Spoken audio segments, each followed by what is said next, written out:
पर्व न्यूज। आरंभ एका नव्या पर्वाचा। लव जिहाद विरोधी कायदा करण्याविषयी शासन अत्यंत गंभीर आहे। कायद्यासंदर्भात राज्य शासनाने बऱ्याच गोष्टी केलेल्या आहेत। लवकरच या संदर्भात तुम्हाला निर्णय समजेल असे स्पष्ट आश्वासन महाराष्ट्र राज्याचे मुख्यमंत्री माननीय एकनाथजी शिंदे यांनी दिले। ते लव जिहादच्या विरोधात महाराष्ट्रभरात काढण्यात आलेल्या विविध मोर्चाच्या प्रतिनिधींसोबत आयोजित बैठकीत बोलत होते। यावेळी मुख्यमंत्र्यांसह राज्याचे ग्रामविकास श्री गिरीश महाजन, मदत व पुनर्वसन मंत्री श्री संजय राठोड, शिवसेनेचे मुख्य प्रतोद आमदार श्री भरत शेठ गोगावले आणि आमदार श्री प्रताप सरनाईक हेही उपस्थित होते।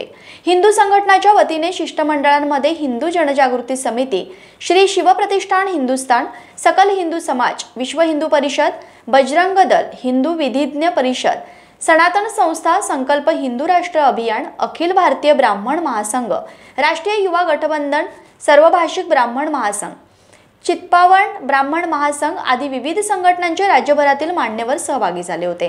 त्यात प्रामुख्याने अधिवक्ता वैशाली परांजपे, स्नेहल जोशी, सर्वश्री सुनील घनवट, शंकर देशमुख, पराग फडणीस, कमलेश कटारिया, नितीन वाटकर, धनंजय गायकवाड, कैलास देशमुख, सागर देशमुख, आशिष सुंटवाल, गौरव बैताडे, रवी ज्ञानचंदानी, उमाकांजी रानडे, राहुल पांडे, श्रीकांत पिसोळकर, अभिजित पोलके आणि करण थोटे यांचा समावेश होता। यावेळी हिंदू जनजागृती समितीचे राज्य संघटक श्री सुनील घनवट म्हणाले की महाराष्ट्रात लव जिहादच्या विरोधात प्रत्येक जिल्ह्यात, तालुक्यात आणि शहरात लाखोंच्या संख्येने 50हून अधिक मोर्चे काढण्यात आले होते।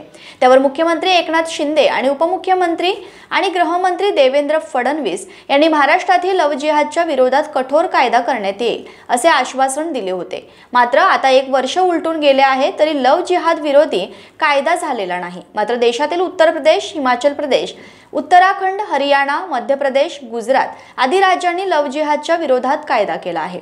महाराष्ट्रातही लवकर कायदा व्हावा अशी मागणी शिष्टमंडळाची आहे। यावेळी शासनाची भूमिका स्पष्ट करताना मुख्यमंत्री श्री शिंदे म्हणाले की सरकार कोणत्या विचारांचे आहे हे तुम्हाला माहिती आहे। त्यामुळे लव जिहाद संदर्भात राज्य सरकारने एक करून निर्णय घ्यायला प्रारंभ केला आहे। शासनाची भूमिका काय आहे हे आम्ही प्रतापगडावरील कृतीने दाखवून दिले आहे। त्यामुळे शासन तुमच्या भूमिकेशी पूर्णपणे सहमत आहे। कायद्याविषयी शासनाने काय केले यासाठी मुंबईला एक ठराविक लोकांची बैठक ठेवून त्यामध्ये तुम्हाला माहिती दिली जाईल। नमस्कार, मी सुनील घनवट, हिंदू जनजागृती समिती महाराष्ट्र आणि छत्तीसगड संघटक। नागपूर या ठिकाणी हिवाळी अधिवेशन सुरू आहे आणि महाराष्ट्रात जवळजवळ 55हून अधिक ठिकाणी गेल्या वर्षभरामध्ये हिंदू जन आक्रोश मोर्चे, जनसंघर्ष मोर्चे आणि जनगर्जना मोर्चे झालेले आहेत। परंतु वर्ष झालं तरी अद्यापपर्यंत या मोर्चांच्या बाबतीत जो निर्णय होणं आवश्यक होतं, महाराष्ट्रात लव जिहाद धर्मांतरण विरोधी कायदा होणं आवश्यक होतं, तो अद्यापपर्यंत न झाल्याने महाराष्ट्रातल्या या सर्व मोर्चांचे आयोजक आज नागपूरमध्ये दाखल झाले होते आणि माननीय मुख्यमंत्री एकनाथजी शिंदे साहेब यांच्याबरोबर बैठक झाली। या बैठकीत आम्ही मागणी केली की अजून किती काळ या संदर्भातला हा कायदा होण्यासाठी लागणार आहे। घटना घडतायत, गांभीर्याने या गोष्टींकडे पाहिलं गेलं पाहिजे।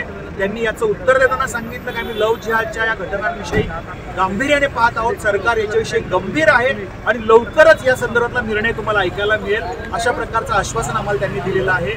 या बैठकीला महाराष्ट्राचे पर्यटन मंत्री माननीय गिरीश भाऊ महाजन, श्री राठोड साहेब या ठिकाणी उपस्थित होते। त्याचबरोबर महाडचे आमदार भरत शेठ गोगावले आणि प्रताप सरनाईक ठाण्याचे आमदार उपस्थित होते।